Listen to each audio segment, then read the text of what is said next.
ಒಂದು ವಿಷಯವನ್ನು ಪ್ರಸ್ತಾಪ ಮಾಡಿದರು. ಯಾರೊಬ್ಬ ವ್ಯಕ್ತಿ ಮುಖ್ಯಮಂತ್ರಿಗಳ ಬಗ್ಗೆ, ಯಾಕೆಂದರೆ ನಾನು ಅವರ ಹೆಸರು ಹೇಳೋದಕ್ಕೂ ಕೂಡ ಈ ಸದನದಲ್ಲಿ ಅರ್ಹತೆ ಇರೋದಿಲ್ಲ.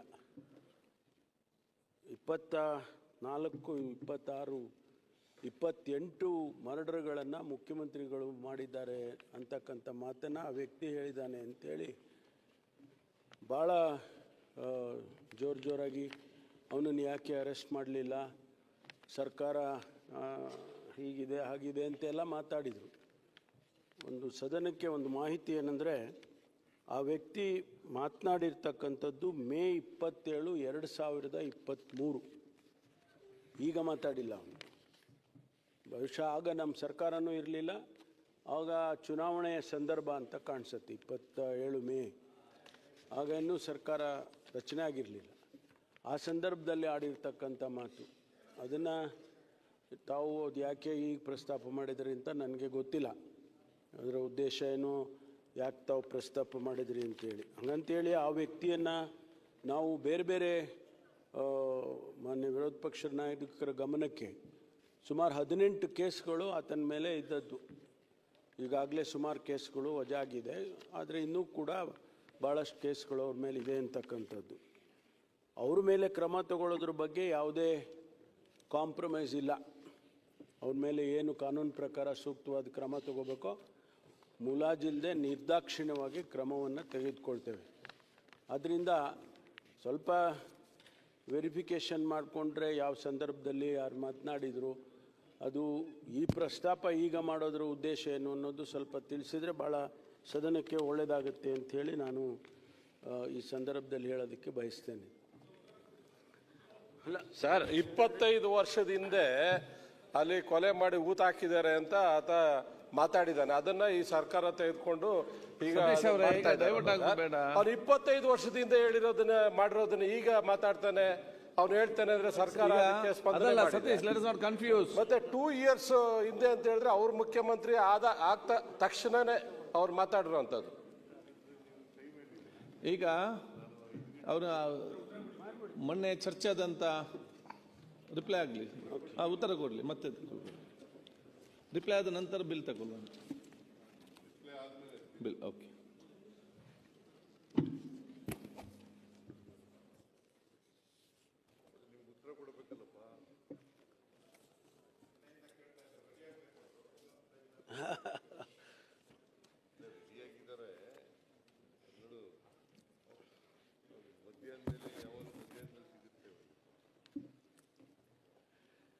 ಮಾನ್ಯ ಅಧ್ಯಕ್ಷರೇ,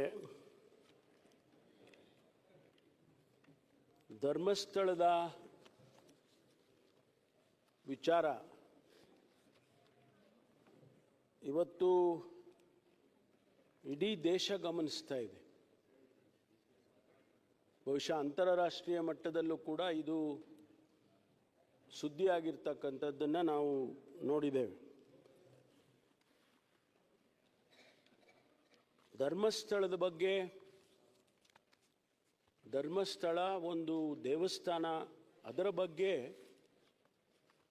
ಲಕ್ಷಾಂತರ ಜನ, ಕೋಟ್ಯಾಂತರ ಜನ ಭಕ್ತಾದಿಗಳು ಇವತ್ತು ಇಡೀ ದೇಶದಲ್ಲೇ ಇದ್ದಾರೆ.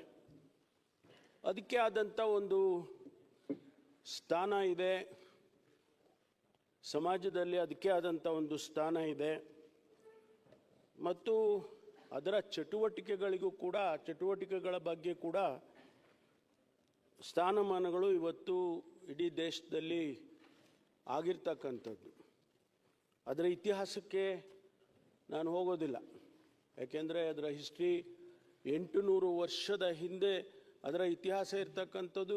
800 ವರ್ಷದ ಇತಿಹಾಸ ಇದೆ ಅಂತೇಳಿ ಹೇಳ್ತಾರೆ. ಅದೆಲ್ಲದಕ್ಕೂ ನಾನು ಹೋಗೋದಿಲ್ಲ, ಯಾಕೆಂದರೆ ಈಗ ಅದು ನಮಗೆ ಬಂದಿರತಕ್ಕಂಥದ್ದು ಬೇರೆಯೇ ವಿಷಯ ಬಂದಿರುವಂಥ ಕಾರಣಕ್ಕಾಗಿ ನಾನು ಅದರ ಇತಿಹಾಸಕ್ಕೆ ಮತ್ತು ಅವರು ಮಾಡ್ತಾ ಇರ್ತಕ್ಕಂಥ ಕೆಲಸ ಕಾರ್ಯಗಳ ಬಗ್ಗೆ, ಅವರು ಶಿಕ್ಷಣ ಕ್ಷೇತ್ರದಲ್ಲಿ ಏನು ಕೆಲಸ ಮಾಡಿದ್ದಾರೆ, ಆರೋಗ್ಯ ಕ್ಷೇತ್ರದಲ್ಲಿ ಏನು ಕೆಲಸ ಮಾಡಿದ್ದಾರೆ, ಆಮೇಲೆ ಗ್ರಾಮೀಣ ಭಾಗದಲ್ಲಿ ಅವರು ಏನು ಕೆಲಸ ಮಾಡಿದ್ದಾರೆ, ಅದೆಲ್ಲವನ್ನು ನಾನು ಪ್ರಸ್ತಾಪ ಮಾಡಿ ಅದರ ಬಗ್ಗೆ ಹೆಚ್ಚು ಸಮಯವನ್ನು ನಾನು ತಗೊಳ್ಳೋದಕ್ಕೆ ಹೋಗೋದಿಲ್ಲ. ಮಾನ್ಯ ಅಧ್ಯಕ್ಷರೇ, 3, 7, 7/7/25 ಒಬ್ಬ ವ್ಯಕ್ತಿ ಧರ್ಮಸ್ಥಳ ಪೊಲೀಸ್ ಸ್ಟೇಷನ್ಗೆ ಹೋಗಿ ಒಂದು ಕಂಪ್ಲೇಂಟ್ ಕೊಡ್ತಾನೆ. ಆ ಕಂಪ್ಲೇಂಟ್ನಲ್ಲಿ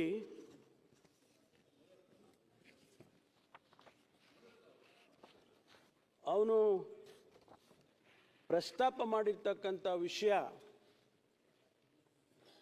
ನನಗೆ ನಿರಂತರ ಪ್ರಾಣ ಬೆದರಿಕೆಯೊಡ್ಡಿ ಧರ್ಮಸ್ಥಳ ಗ್ರಾಮದ ವ್ಯಾಪ್ತಿಯಲ್ಲಿ ಮತ್ತು ಸುತ್ತಮುತ್ತಲಿನ ಪ್ರದೇಶಗಳಲ್ಲಿ ಕೊಲೆಗಳಾದ ಹಾಗೂ ಅತ್ಯಾಚಾರಕ್ಕೊಳಗಾದ ಅನೇಕ ಮೃತದೇಹಗಳು ಮತ್ತು ಸಾಕ್ಷ್ಯಗಳನ್ನು ನನ್ನಿಂದ ಬಲವಂತವಾಗಿ ಹೂತು ಹಾಕಿಸಿರುವ ಬಗ್ಗೆ ದೂರು. ಇದನ್ನು 3/7/25 ಧರ್ಮಸ್ಥಳದ ಪೊಲೀಸ್ ಸ್ಟೇಷನ್ನಲ್ಲಿ ಕೊಡ್ತಾನೆ. ಮುಂದುವರೆದು ಅತ್ಯಂತ ಭಾರವಾದ ಹೃದಯದಿಂದ ಹಾಗೂ ಪರಿಹಾರದ ಪಾಪ ಪ್ರಜ್ಞೆಯಿಂದ ಹೊರಬರುವ ಸಲುವಾಗಿ ಈ ದೂರು ನೀಡುತ್ತಿದ್ದೇನೆ. ನಾನು ಕಂಡ ಕೊಲೆಗಳು ಸ್ವೀಕರಿಸಿದ ಶವಗಳನ್ನು ಹೂತು ಹಾಕದಿದ್ದರೆ ಆ ಶವಗಳ ಜೊತೆಯಲ್ಲೇ ಮಣ್ಣು ಪಾಲಾಗಿಸುವ ನಿರಂತರ ಜೀವ ಬೆದರಿಕೆ ಮತ್ತು ಥಳಿತಗಳ ನೋವಿನ ನೆನಪಿನ ಹೊರೆಯನ್ನು ಇನ್ನೂ ಹೊರಲು ನನ್ನಿಂದ ಸಾಧ್ಯವಿಲ್ಲ. ಈ ಮೂಲಕ ನಾನು ಬಹಿರಂಗಪಡಿಸುತ್ತಿರುವ ಕೊಲೆಯಾದ ಅನೇಕ ಪುರುಷರು ಮತ್ತು ಅತ್ಯಾಚಾರಕ್ಕೊಳಗಾಗಿ ಕೊಲೆಗಳಾದ ಅನೇಕ ಯುವತಿಯರು ಮತ್ತು ಮಹಿಳೆಯರ ಮಾಹಿತಿಯನ್ನು ತೀವ್ರಗತಿಯಲ್ಲಿ ತನಿಖೆಗೊಳಪಡಿಸಿ ನನಗೆ ಮತ್ತು ನನ್ನ ಕುಟುಂಬದ ರಕ್ಷಣೆಯನ್ನು ಒದಗಿಸುವಂತೆ ಕೋರುತ್ತಿದ್ದೇನೆ. ಇನ್ನು ಭಾಳ ಸ್ಟೋರಿ ಬರೆದಿದ್ದಾನೆ, ಅದಕ್ಕೆ ಪೂರ್ತಿ ಹೇಳೋದಕ್ಕೆ ಹೋಗೋದಿಲ್ಲ. ಅದಾದ ಮೇಲೆ ಆ ಪೊಲೀಸ್ ಸ್ಟೇಷನ್ನಲ್ಲಿ 4/7/25 FIR ಮಾಡ್ತಾರೆ. ಆ FIRನಲ್ಲಿ ಇವನು ಕೊಟ್ಟಿರ್ತಕ್ಕಂಥ ಸಾರಾಂಶಗಳನ್ನೆಲ್ಲವನ್ನು ಕೂಡ ಆ FIRನಲ್ಲಿ ತೆಗೆದುಕೊಂಡು ಬಂದಿದ್ದಾರೆ. ಮತ್ತು ಅದನ್ನು ರಿಪೀಟ್ ಮಾಡೋದಕ್ಕೆ ಹೋಗೋದಿಲ್ಲ. ಸಾರಾಂಶ ಇಷ್ಟೇ, ನಾನು ಹೇಳಿದಾಗೆ ಅವನು ನಿರಂತರ ಪ್ರಾಣ ಬೆದರಿಕೆ ಇದೆ, ಕೊಲೆಗಳು ಮಾಡಿರೋದನ್ನು ಹೂತಾಕ್ಸಿದ್ರು ನನ್ನ ಕೈಲಿ ಅಂತಕ್ಕಂಥದ್ದು ಮುಖ್ಯವಾದಂಥ ಸಾರಾಂಶ. ಅದಾದ ಮೇಲೆ ಪೊಲೀಸ್ನವರು ಇವನನ್ನು, ಈ ವ್ಯಕ್ತಿ ಇಂತಹ ಒಂದು ಭಾಳ ಪ್ರಾಮುಖ್ಯವಾದ ವಿಚಾರವನ್ನು ಪ್ರಸ್ತಾಪ ಮಾಡಿದ್ದಾನೆ, ಕಂಪ್ಲೇಂಟ್ ಕೊಟ್ಟಿದ್ದಾನೆ, FIR ಮಾಡಿದ್ದೇವೆ, ಹಾಗೆ ಅಂತೇಳಿ ಇದು ಭಾಳ ಮುಖ್ಯ ಅಂತೇಳಿ ಅವನನ್ನು ಮ್ಯಾಜಿಸ್ಟ್ರೇಟ್ ಮುಂದೆ ಪ್ರೊಡ್ಯೂಸ್ ಮಾಡ್ತಾರೆ. ಮ್ಯಾಜಿಸ್ಟ್ರೇಟ್ ಮುಂದೆ ಪ್ರೊಡ್ಯೂಸ್ ಮಾಡಿ ಅವನಿಂದ ಹೇಳಿಕೆಯನ್ನು ತಗೊಳ್ತಾರೆ. 164 ಸ್ಟೇಟ್ಮೆಂಟ್ ಅಂತ ಪೊಲೀಸ್ನಲ್ಲಿ CRPC ಕಾಮನ್ ಆಗಿ ಮ್ಯಾಜಿಸ್ಟ್ರೇಟ್ ಮುಂದೆ ಮಾಡುವುದು. ಈಗ ನಮ್ಮ ಹೊಸ ಕಾನೂನು ಪ್ರಕಾರ 186 ಆಗಿದೆ, ಅದು 183 BNSS ಅಂತ. ಆ ಸ್ಟೇಟ್ಮೆಂಟನ್ನು ರೆಕಾರ್ಡ್ ಮಾಡ್ತಾರೆ. ರೆಕಾರ್ಡ್ ಮಾಡಿದ ಮೇಲೆ ಮ್ಯಾಜಿಸ್ಟ್ರೇಟು ಇನ್ವೆಸ್ಟಿಗೇಷನ್ನಿಗೆ ಆದೇಶ ಮಾಡ್ತಾರೆ. ಇಮಿಡಿಯೇಟಾಗಿ ಪೊಲೀಸ್ನವರು ಇನ್ವೆಸ್ಟಿಗೇಷನನ್ನು ಪ್ರಾರಂಭ ಮಾಡ್ತಾರೆ. ಈ ಮಧ್ಯೆ ರಾಜ್ಯದ ಮಹಿಳಾ ಆಯೋಗ, ಕರ್ನಾಟಕ ಮಹಿಳಾ ಆಯೋಗ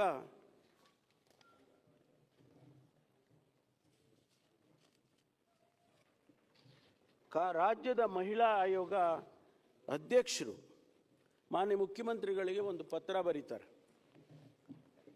ವಿಷಯ ಏನಪ್ಪ ಅಂತ ಹೇಳಿದರೆ, ಧರ್ಮಸ್ಥಳ ವ್ಯಾಪ್ತಿಯಲ್ಲಿನ ಸಾವಿನ ಪ್ರಕರಣಗಳಿಗೆ ಸಂಬಂಧಿಸಿದಂತೆ ವಿಶೇಷ ತನಿಖಾ ತಂಡ SITಯನ್ನು ರಚಿಸುವ ಬಗ್ಗಂತೆ ಕೋರಿ. ಅದರ ಉಲ್ಲೇಖನೂ ಹೇಳ್ತಾರವರು, ಸಮೂಹ ಮಾಧ್ಯಮಗಳ ವರದಿ ಅಂದರೆ ಪತ್ರಿಕೆಗಳೆಲ್ಲ ಬಂದಿದೆ, ಆ ಕಾರಣಕ್ಕಾಗಿ ನೀವು ಇದಕ್ಕೆ ಒಂದು SITಯನ್ನು ಮಾಡಿ ಹಾಗೆ ಅಂತೇಳಿ ಅವರು ಪತ್ರ ಬರೀತಾರೆ. ಪತ್ರದ ಸಾರಾಂಶ, ಮೇಲಿನ ವಿಷಯ ಮತ್ತು ಉಲ್ಲೇಖಕ್ಕೆ ಸಂಬಂಧಿಸಿದಂತೆ ಧರ್ಮಸ್ಥಳದ ಭಾಗದಲ್ಲಿ 100 ಶವಗಳನ್ನು ಹೂತಿರುವುದಾಗಿ ವ್ಯಕ್ತಿಯೊಬ್ಬರು ನ್ಯಾಯಾಲಯದಲ್ಲಿ ಹೇಳಿಕೆಯನ್ನು ದಾಖಲಿಸಿದ್ದಾರೆ. ದಿನಾಂಕ 12/7/25 ಟೈಮ್ಸ್ ನೌ ಮತ್ತಿತರ ಮಾಧ್ಯಮಗಳು ಮನುಷ್ಯರೊಬ್ಬರ ತಲೆಬುರುಡೆ ದೊರಕಿದ ಬಗ್ಗೆ ಹಾಗೂ ನಾಪತ್ತೆಯಾದ ವೈದ್ಯಕೀಯ ವಿದ್ಯಾರ್ಥಿನಿಯೊಬ್ಬರ ಕುಟುಂಬದವರ ಹೇಳಿಕೆಯ ವರದಿ ಪ್ರಸಾರವಾಗಿರುವುದನ್ನು ಆಯೋಗವು ಗಂಭೀರವಾಗಿ ಪರಿಗಣಿಸಿದೆ. ಆಮೇಲೆ ಈ ವಿಷಯಗಳನ್ನೆಲ್ಲ ಹೇಳಿದ ಮೇಲೆ ಕಡೆಗೆ ಹೇಳ್ತಾರೆ, ಹಾಗಾಗಿ ಧರ್ಮಸ್ಥಳದ ವ್ಯಾಪ್ತಿಯಲ್ಲಿ ಕಳೆದ 20 ವರ್ಷಗಳಿಂದ ನಾಪತ್ತೆಯಾಗಿರುವ ಮಹಿಳೆಯರು ಮತ್ತು ವಿದ್ಯಾರ್ಥಿನಿಯರ ಪ್ರಕರಣಗಳು ಅಸ್ವಾಭಾವಿಕವಾದಂಥ ಸಾವು, ಕೊಲೆ ಪ್ರಕರಣಗಳು ಮತ್ತು ಅತ್ಯಾಚಾರ ಪ್ರಕರಣಗಳಿಗೆ ಸಂಬಂಧಿಸಿದಂತೆ ಸಮಗ್ರ ಮತ್ತು ನಿಷ್ಪಕ್ಷವಾದ ತನಿಖೆಗಾಗಿ ಹಿರಿಯ ಪೊಲೀಸ್ ಅಧಿಕಾರಿಗಳ ನೇತೃತ್ವದಲ್ಲಿ ವಿಶೇಷ ತನಿಖಾ ತಂಡ SIT ರಚಿಸುವಂತೆ ಈ ಮೂಲಕ ತಮ್ಮನ್ನು ಕೋರುತ್ತೇನೆ. ಇದಾದ ಮೇಲೆ ಮಾನ್ಯ ಮುಖ್ಯಮಂತ್ರಿಗಳು ಮತ್ತು ನಾವು ಮಾತನಾಡಿದ ನಂತರ ಇದಕ್ಕೆ SITಗೆ ಆದೇಶ ಮಾಡ್ತೇವೆ. SIT ಆದೇಶ ಮಾಡಿ ಅದಕ್ಕೆ ಟರ್ಮ್ಸ್ ಆಫ್ ರೆಫರೆನ್ಸನ್ನು ಕೊಡ್ತೇವೆ. ಏನೇನು ಅವರು ತನಿಖೆ ಮಾಡಬೇಕು ಅಂಥೇಳಿ 19/7/25 SIT ಕಾನ್ಸ್ಟಿಟ್ಯೂಟ್ ಆಗುತ್ತೆ ಮಾನ್ಯ ಅಧ್ಯಕ್ಷರೇ. ಆ SITಯಲ್ಲಿ ಮಾನ್ಯ ಡಾಕ್ಟರ್ ಪ್ರಣವ್ ಮೊಹಂತಿ IPS ಮುಖ್ಯಸ್ಥರು, ಅವರು ಪೊಲೀಸ್ ಮಹಾನಿರ್ದೇಶಕರು, ಆಂತರಿಕ ಭದ್ರತಾ ವಿಭಾಗ, ಅನುಚೇತ್ ಅಂತಕ್ಕಂಥವರು ಉಪ ಪೊಲೀಸ್ ಮಹಾನಿರ್ದೇಶಕರು, ನೇಮಕಾತಿ ಅವರು ಸದಸ್ಯರು.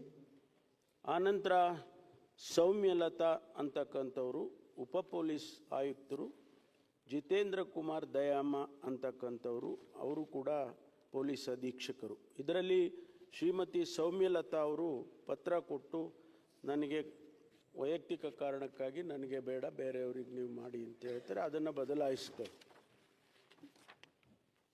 ನಂತರ ಈ SIT ಅವರು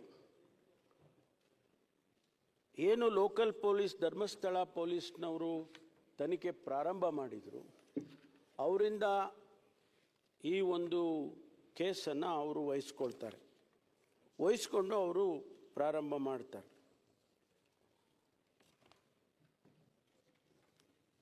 SIT ಅವರು ಮತ್ತೆ ಅವನನ್ನು ಕರೆದು 161 ಸ್ಟೇಟ್ಮೆಂಟನ್ನು ತಗೊಳ್ತಾರೆ. ಅಂದರೆ ಅವನಿಂದ ಮತ್ತೊಂದು ಸ್ಟೇಟ್ಮೆಂಟನ್ನು ಪೊಲೀಸ್ನವರು ತಗೊಳ್ತಾರೆ. ಅದು ಬಿಫೋರ್ ದಿ ಪೊಲೀಸ್ ಆ ಸ್ಟೇಟ್ಮೆಂಟನ್ನು ರೆಕಾರ್ಡ್ ಮಾಡ್ಕೊಳ್ತಾರೆ. ಅದರಲ್ಲಿ ಅವನು ಹೇಳ್ತಾನೆ, ನಾನು ಇಂತಿಂಥ ಕಡೆ ಎಲ್ಲ ನಾನು ಹೂತಾಕಿದ್ದೆ, ಶವಗಳನ್ನು ಇಂತಿಂಥ ಸ್ಥಳದಲ್ಲಿ ನಾನು ಹೂತಾಕಿದ್ದೆ ಅಂತೇಳಿ ಹೇಳ್ತಾನೆ. ಆಗ ಅವರು ಅದನ್ನು ಮ್ಯಾಪ್ ಮಾಡ್ಕೊಳ್ತಾರೆ. ಮ್ಯಾಪ್ ಮಾಡಿಕೊಂಡು ಎಲ್ಲೆಲ್ಲಿ ಯಾವ್ಯಾವ ಸ್ಥಳದಲ್ಲಿ ಹೂತಾಕಿದ್ದಿದ್ದು ಅಂತ ಅವನು ಹೇಳಿದ್ದಾನೆ, ಅದನ್ನೆಲ್ಲ ಮ್ಯಾಪ್ ಮಾಡ್ಕೊಳ್ತಾರೆ. ಅದು ಆ ಮ್ಯಾಪ್ ಮಾಡ್ಕೊಂಡ ಮೇಲೆ ಆ ಸ್ಥಳಗಳನ್ನು ಎಕ್ಸ್ಯೂಮ್ ಮಾಡೋದಕ್ಕೆ, ಬಾಡಿಗಳಿದೆ ಅಂತ ಉದ್ದೇಶ ಇಟ್ಕೊಂಡು ಅದನ್ನು ಎಕ್ಸ್ಯೂಮ್ ಮಾಡೋದಕ್ಕೆ ಸಬ್ ಡಿವಿಷನ್ ಮ್ಯಾಜಿಸ್ಟ್ರೇಟೇ ಮಾಡಬೇಕು. ಅದನ್ನು ಪೊಲೀಸ್ನವರು ಕೂಡ ಮಾಡೋದಕ್ಕೆ ಆಗೋದಿಲ್ಲ. ಹಾಗಾಗಿ ಎಕ್ಸಿಕ್ಯೂಟಿವ್ ಮ್ಯಾಜಿಸ್ಟ್ರೇಟು, ಅಸಿಸ್ಟೆಂಟ್ ಕಮಿಷನರ್ ಇರ್ತಾರೆ, ಅವರ ನೇತೃತ್ವದಲ್ಲಿ ಎಕ್ಸುಮೇಷನ್ ಪ್ರಾರಂಭ ಆಗುತ್ತೆ. ಮಾನ್ಯ ಅಧ್ಯಕ್ಷರೇ, ಇಲ್ಲಿಯವರೆಗೆ ಸುಮಾರು ನಾನು ಸಂಖ್ಯೆಗಳನ್ನು ಹೇಳೋದಕ್ಕೆ ಹೋಗಲ್ಲ, ಯಾಕೆಂದರೆ ಅದು ಇನ್ನೂ ಕೂಡ ಅಧಿಕೃತವಾಗಿ ನಮಗೆ ಬರಬೇಕಾಗ್ತದೆ. ಎಕ್ಸುಮೇಷನ್ ಪ್ರಾರಂಭ ಮಾಡ್ತಾರೆ. ಸುಮಾರು ಜಾಗಗಳಲ್ಲಿ ಅದೆಲ್ಲವನ್ನು ತೆಗೆದಾಗ 2 ಜಾಗಗಳಲ್ಲಿ ಒಂದರಲ್ಲಿ ಅಸ್ಥಿಪಂಜರ ಸಿಕ್ಕುತ್ತೆ. ಅದನ್ನು ತೆಗೆದುಕೊಂಡು FSLಗೆ ಕೊಡ್ತಕ್ಕಂಥ ಕೆಲಸವನ್ನು, ಅಲ್ಲಿ ಸಾಯಿಲ್ ಸ್ಯಾಂಪಲ್ ಇರ್ಬೋದು, ಆ ಬೋನ್ಸ್ ಇರ್ಬೋದು, ಅಲ್ಲಿ ಸಿಕ್ಕಿದಂಥ ಯಾವುದೇ ಮೆಟೀರಿಯಲ್ ಎಲ್ಲವನ್ನು ಕೂಡ ಅವರು ಸ್ಯಾಂಪಲ್ ಕಲೆಕ್ಟ್ ಮಾಡಿಕೊಂಡು FSLಗೆ ಕಳಿಸ್ಕೊಡ್ತಾರೆ. ಇನ್ನೊಂದು ಜಾಗದಲ್ಲಿ ಅಲ್ಲಿ ಕೂಡ ಒಂದಷ್ಟು ಬೋನ್ಗಳು ಸಿಕ್ಕುತ್ತೆ, ಅದನ್ನು ಕೂಡ ಕಲೆಕ್ಟ್ ಮಾಡಿಕೊಂಡು ಅದನ್ನು FSLಗೆ ಕೊಡ್ತಾರೆ.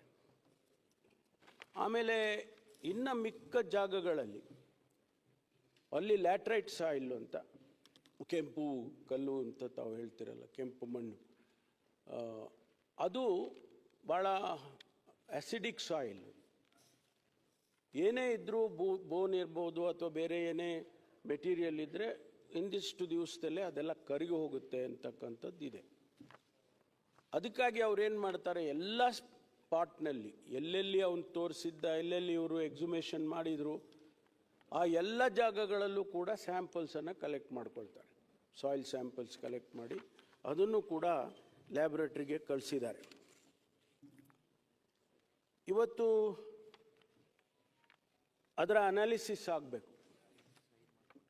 ಒಂದು ಮೊದಲು ಅಸ್ಥಿಪಂಜರ ಸಿಕ್ತು ಅಂತ ಹೇಳಿದ್ನಲ್ಲ, ಆ ಜಾಗದಲ್ಲಿ ಆ ಅಸ್ಥಿಪಂಜರದ ಅನಾಲಿಸಿಸ್ ಆಗಬೇಕು. ಮತ್ತು ಎರಡನೇ ಜಾಗದಲ್ಲಿ ಕೂಡ ಅನಾಲಿಸಿಸ್ ಆಗಬೇಕು. ಪ್ರತಿಯೊಂದು ಸ್ಪಾಟ್ನಲ್ಲೂ ಏನು ಸ್ಯಾಂಪಲ್ ತಗೊಂಡಿದ್ದಾರೆ ಅದೆಲ್ಲ ಅನಾಲಿಸಿಸ್ ಆಗಬೇಕು. ಆಗ ಇನ್ವೆಸ್ಟಿಗೇಷನ್ ಪ್ರಾರಂಭ ಆಯಿತು ಅಂತೇಳಿ ನಾವು ಹೇಳ್ಬೋದು.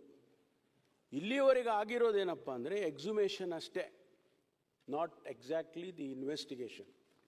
ಇನ್ವೆಸ್ಟಿಗೇಷನ್ ಯಾವಾಗ ಪ್ರಾರಂಭ ಆಗ್ತದೆ ಅಂದರೆ ಸ್ಯಾಂಪಲ್ ಅನಾಲಿಸಿಸ್ ಆಗಿ, DNA ಅನಾಲಿಸಿಸ್ ಆಗಿ, ಸಾಯಿಲು ಅನಾಲಿಸಿಸ್ ಆಗಿ, ಅಲ್ಲಿ ಬರುವಂಥ ರಿಸಲ್ಟಿನ ಆಧಾರದ ಮೇಲೆ ಇನ್ವೆಸ್ಟಿಗೇಷನನ್ನು ಪ್ರಾರಂಭ ಮಾಡ್ತಾರೆ. ಈ ಮಧ್ಯೆ ಅವನು ಮೊದಲೇ ಒಂದು ಸ್ಕಲ್ಲನ್ನು ತೆಗೆದುಕೊಂಡು ಬಂದು ಕೊಟ್ಟಿರ್ತಾನೆ. ಅದನ್ನು ಕೂಡ ಈಗಾಗಲೇ FSLಗೆ ಕಳಿಸಿದ್ದಾರೆ. ಅದರಲ್ಲಿ ಕೆಲವು ರಿಸಲ್ಟ್ಸ್ಗಳನ್ನು ಇನ್ನೂ ಕೂಡ ಅವರು ಕೊಡಬೇಕಾಗಿತ್ತು, ಇನ್ನೂವರೆಗೂ ಕೊಟ್ಟಿಲ್ಲ. FSLಗೆ ಅವ್ರದ್ದೇ ಆದಂಥ ಸಮಯಗಳು, ಅನಾಲಿಸಿಸ್ಗಳು ಇರ್ತದೆ, ಅದರಿಂದ ಅವರು ಕೊಡಬೇಕಾಗ್ತದೆ. ಅದು ಕೊಟ್ಟ ನಂತರ ಫರ್ದರ್ ಇನ್ವೆಸ್ಟಿಗೇಷನ್ ಪ್ರಾರಂಭ ಆಗುತ್ತೆ. ಈ ಮಧ್ಯೆ ಅವನು ದಿನನಿತ್ಯ ಬರೋದು, ದಿನನಿತ್ಯ ಸಂಜೆ ಅವನು ವಾಪಸ್ ಹೋಗೋದು, ಯಾರ್ದೋ ಕಸ್ಟಡಿಗೆ ಹೋಗ್ತಾನೆ, ಅವರೇನೋ ಹೇಳ್ಕೊಡ್ತಾರೆ, ಅದನ್ನು ಬಂದು ಹೇಳ್ತಾನೆ, ಪೊಲೀಸ್ನವ್ರು ಯಾಕೆ ಅವನನ್ನು ಅರೆಸ್ಟ್ ಮಾಡಲಿಲ್ಲ, ಈ ರೀತಿ ಪ್ರಶ್ನೆಗಳು ಮಾನ್ಯ ಸುನೀಲ್ ಕುಮಾರ್ ಅವರು ಮತ್ತು ವಿರೋಧ ಪಕ್ಷದ ನಾಯಕರು ಕೇಳಿದರು. ಮಾನ್ಯ ಅಧ್ಯಕ್ಷರೇ, ಈ ವಿಟ್ನೆಸ್ಗಳಿಗೆ ಒಂದು ವಿಟ್ನೆಸ್ ಪ್ರೊಟೆಕ್ಷನ್ ಆ್ಯಕ್ಟ್ ಅಂತ ಮಾಡಿದ್ದಾರೆ, ಕೇಂದ್ರ ಸರ್ಕಾರ ಮಾಡಿದೆ. ಅದನ್ನು ರಾಜ್ಯ ಸರ್ಕಾರಗಳು ಕೂಡ ಅಡಾಪ್ಟ್ ಮಾಡಿಕೊಳ್ಳುತ್ತೆ, ಅದಕ್ಕೆ ಅವ್ರದ್ದೇ ಆದಂಥ ನಿಯಮಗಳನ್ನು ಮಾಡ್ತಾರೆ. ಈ ಸಂದರ್ಭದಲ್ಲಿ ಅವರು ಮ್ಯಾಜಿಸ್ಟ್ರೇಟನ್ನು ಅಪ್ರೋಚ್ ಮಾಡ್ತಾರೆ, ಡಿಸ್ಟ್ರಿಕ್ಟ್ ಮ್ಯಾಜಿಸ್ಟ್ರೇಟನ್ನು. ಅವರು ಆದೇಶ ಮಾಡಿದ್ದಾರೆ. ಏನಂತ ಆದೇಶ ಮಾಡಿದ್ದಾರೆ ಅಂತ ಹೇಳಿದರೆ,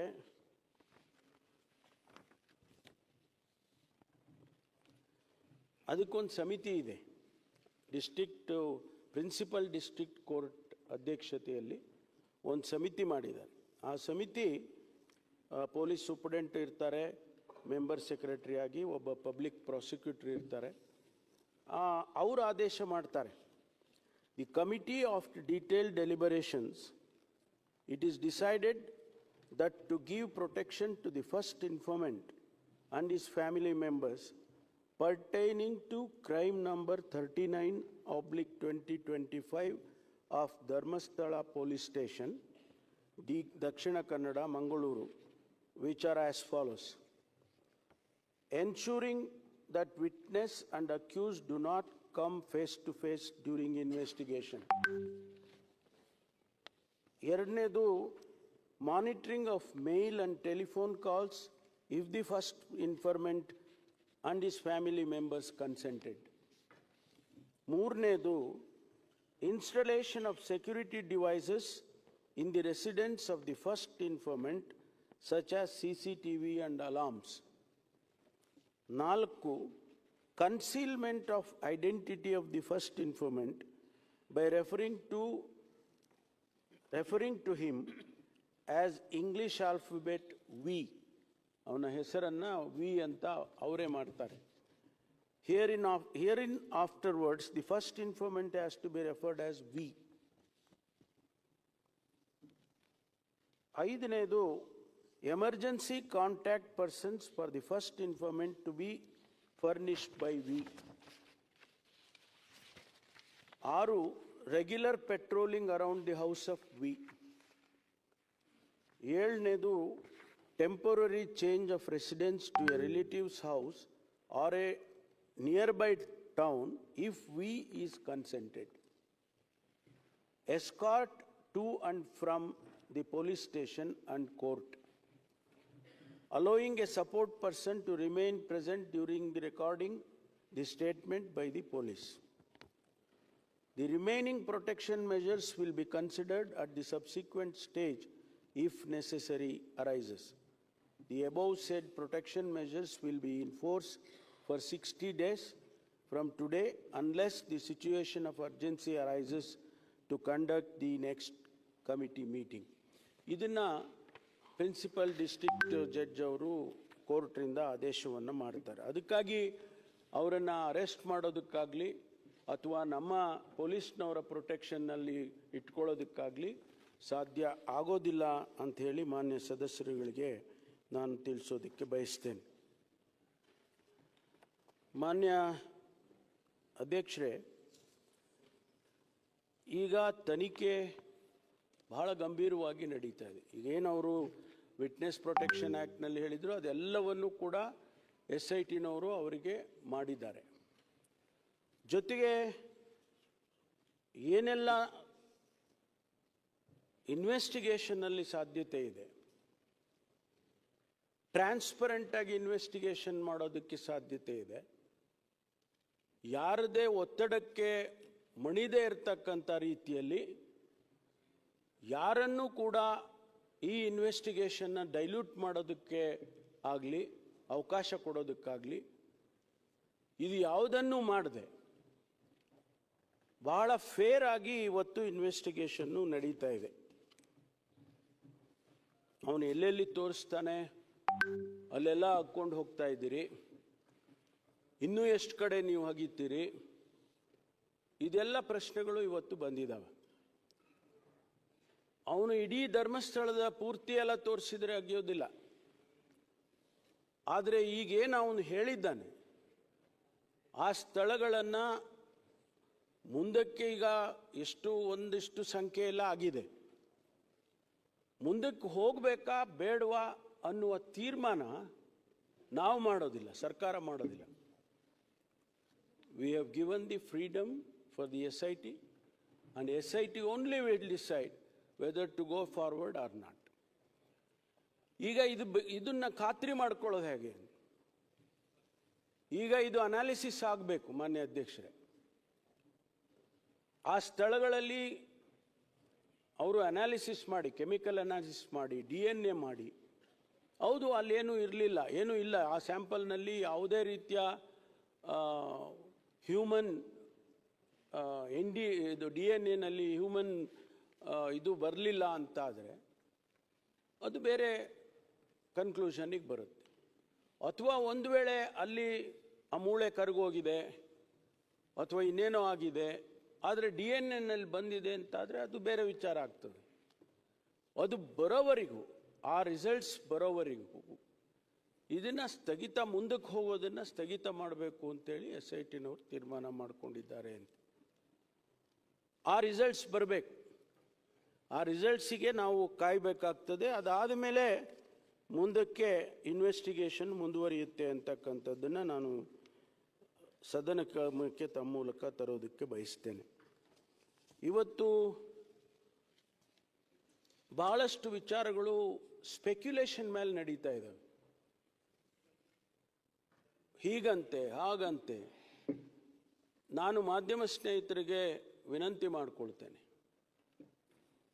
ಇದು ಭಾಳ ಸೆನ್ಸಿಟಿವ್ ಆಗಿರ್ತಕ್ಕಂಥ ವಿಚಾರ. ಇದು ರಾಜ್ಯದ ಜನತೆ, ಲಕ್ಷಾಂತರ ಕೋಟ್ಯಾಂತರ ಜನ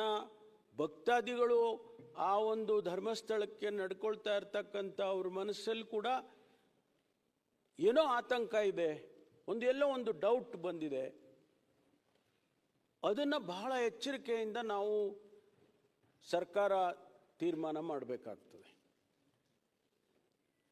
ಬಹಳಷ್ಟು ಜನ ಇದನ್ನು ಸ್ಪೆಕ್ಯುಲೇಟ್ ಮೇಲೆ ಬರೀತಾರೆ, ಪತ್ರಿಕೆಯಲ್ಲಿ ಬರೀತಾರೆ, ಮಾಧ್ಯಮದಲ್ಲಿ ತೋರಿಸ್ತಾರೆ.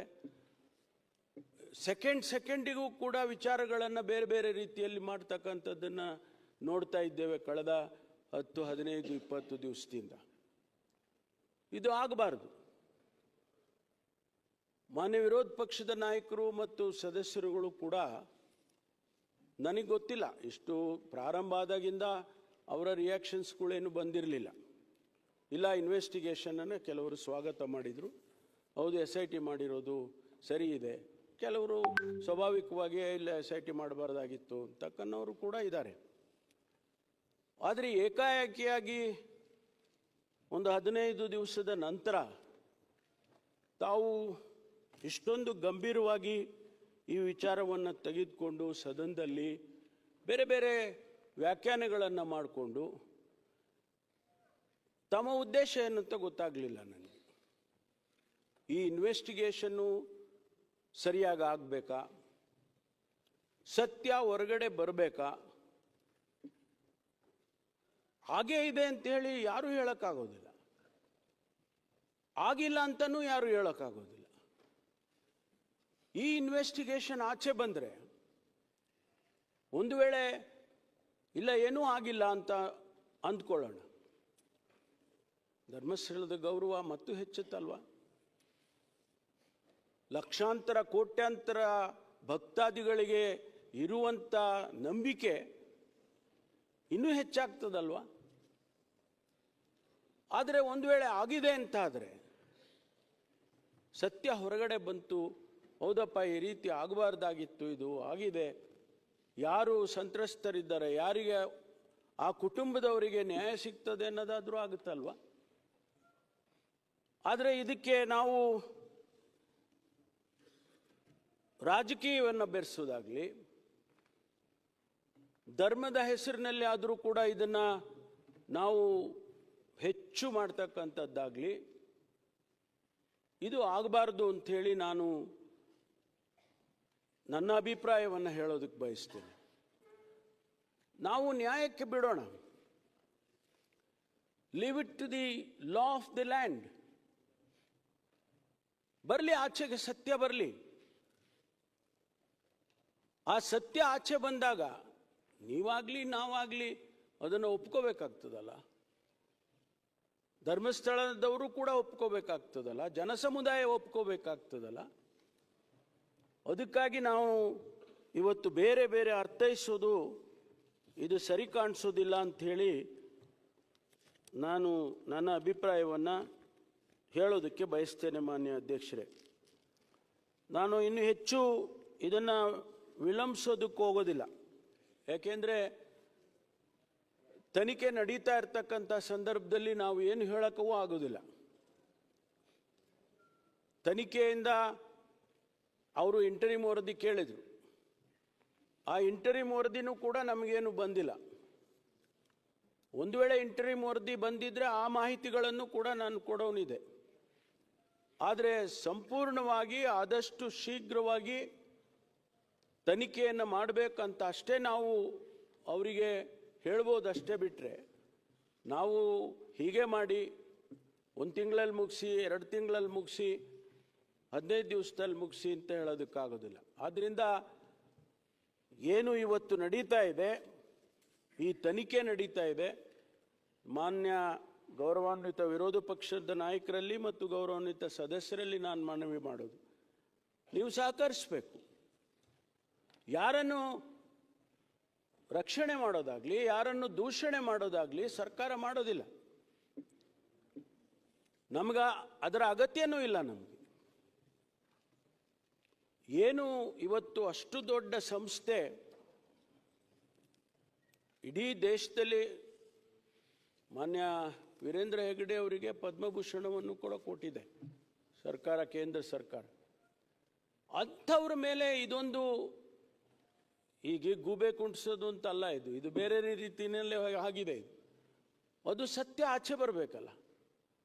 ಅದಕ್ಕಾಗಿ ನೀವು ಕೂಡ ಸಹಕರಿಸಬೇಕು ಅಂತೇಳಿ ಮಾನ್ಯ ವಿರೋಧ ಪಕ್ಷದವರಿಗೆ ನಾನು ವಿನಂತಿಯನ್ನು ಮಾಡಿಕೊಳ್ತೇನೆ.